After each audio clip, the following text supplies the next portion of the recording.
We're looking at basic sales order entry. The first step to manually creating a sales order is to choose the customer. This can either be done by keying in the customer code or name,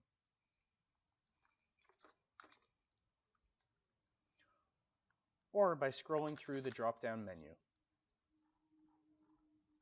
and selecting the customer you're looking for. Once the customer is selected, default information is populated. Based on the specific order you are entering, you can choose a different ship-to address if required, or add a new one. Moving to the Order Info tab, the customer's purchase order number can be entered if applicable, and the warehouse location from which you are shipping the order can be changed if required. In the Order Information section, based on your business's workflow, the appropriate order type may be chosen from the available types in the drop-down menu. The Order Details tab is where the products being ordered are entered onto the sales order. Products may be entered in a number of different ways. Entering the product code if known, or selecting from the product from the drop-down menu is the first method we will look at.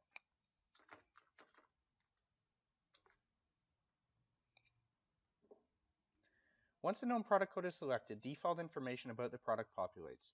You then need to choose the unit of measure in which you're going to be selling the product and the quantity desired by the customer. The price applicable to the specific customer and the unit of measure chosen populates automatically. Any discount being offered on the specific line item can be entered into the line discount field.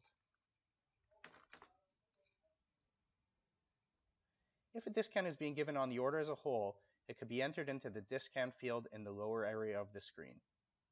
The price extension of the line item is calculated by the system, as is the cost of sales.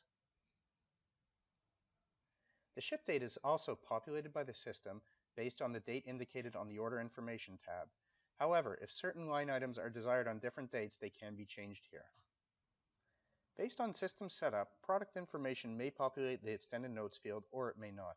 In either case, notes may be manually entered into this field as applicable to this order.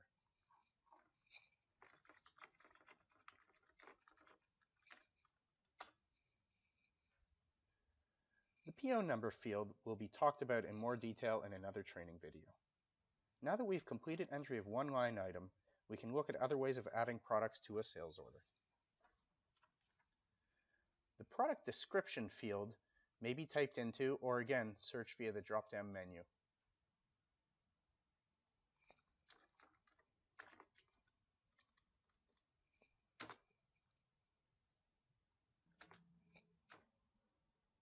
If the exact product code or description is not known, but certain components of it are, a wildcard search may be used. By entering an asterisk, followed by the known thread, you're able to search on that thread for all products containing that information to select the one you are looking for.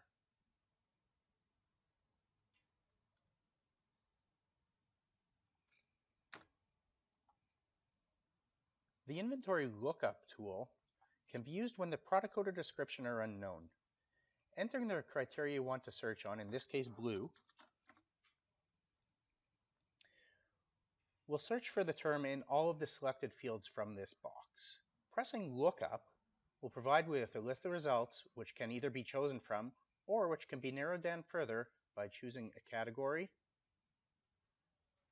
and or subcategories, and then pressing lookup again. Once you have the narrowed down list from which you want to choose, you can select the product or products that you want to bring back into the sales order and press the return product code selected. Once the inventory items have been brought back into the sales order from the item lookup screen, quantities need to be added.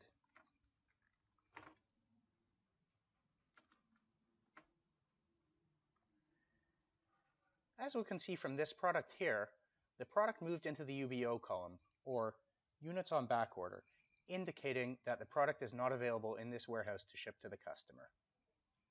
Another way to add products to the sales order is the sales history screen. This allows us to see products which this specific customer has ordered from us in the past and reorder again. By entering the quantity desired and then pressing the Add to Order button, we can bring these items back into the sales order as well. The basic order entry process is now complete.